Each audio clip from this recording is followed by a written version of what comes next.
Good morning guys, mami.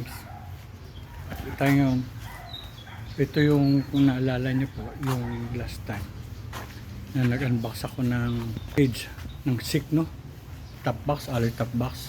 So I said na gagawa ko ng paraan para magamit ko yung dalawa kong top box na isa lang ang base plate.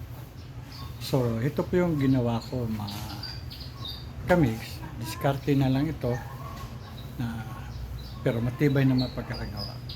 At napansin nyo rin minsan yung sa last na vlog ko sa 35 na cage, no, 35 liters cage na alloy top box sa SEC ng SEC.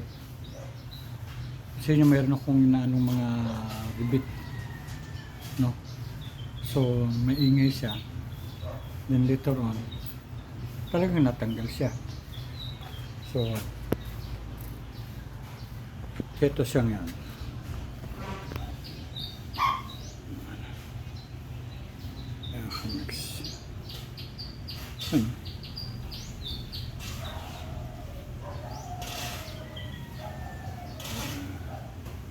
Dalawa yan.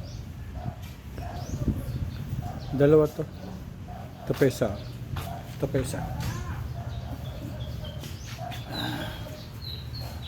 Dalawa to sila yan. Tapos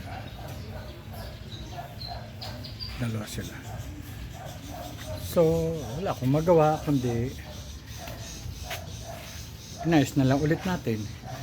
Ginawa na lang natin ng paraan para mas. Kasi kung hindi ko gagawa ng paraan, makalampag siya.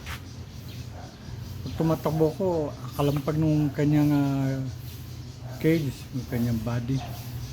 So, pakita ko rin sa inyo kung ano ginawa ko. So, ito po mga kamigs ha, para malaman nyo, para kung kasakaling gusto nyo sundin yung idea ko, ito po yung gagawin nyo mga kamigs. Ayan, mga kamigs ha. So, anutin natin to.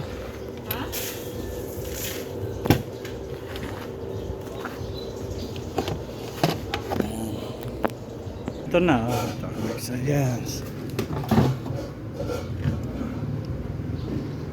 Yan. Yan siya. So, tinanggal ko yung mga riveter niya, naka-rivet sa kanya. Eh, ito may mga butas-butas to. Yan, yan yung pinanggalingan yan. So, talagang malayo siya. So, ginawa namin, pinutol namin to dito. Binawasan siya. Napapasok ito nasa front doon sa base plate, no, nung una. Ganun din to, binawasan din namin yung gitna. Ayan.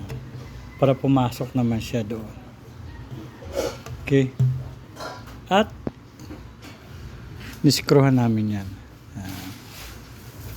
Bolt na gamit ko, bolt na stainless.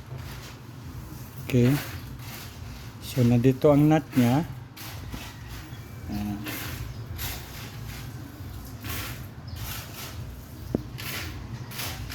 Tapos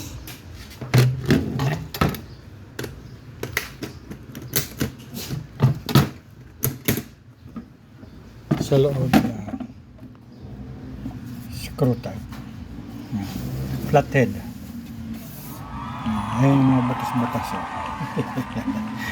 Okay na yan, para kung may pumasok na tubig, diretso na siya sa drain. Ayan.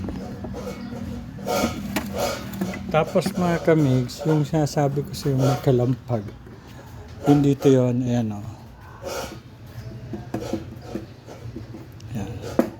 Wala, tibay na siya ngayon. Ayan o. Dito yun o. Ayan, dalawa. Talagang nalaglag na. Okay. So, buti na meron akong reserbang ganito na nabili ko. Yung ginamit ko sa ilalim nito. So, ito naman siya ngayon. Sa loob. Ayan.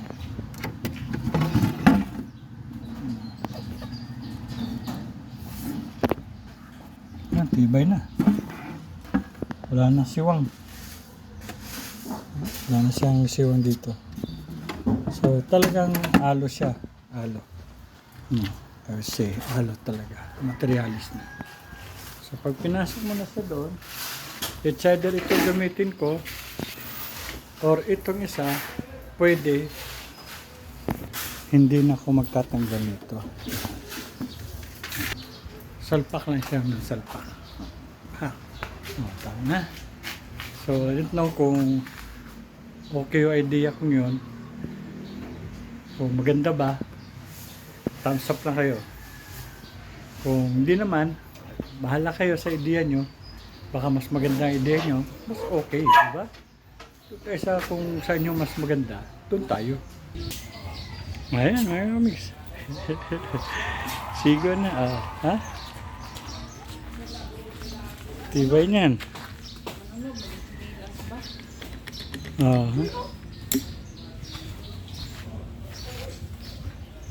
Yeah, okay lang. Okay na. Okay, bahala na kayo.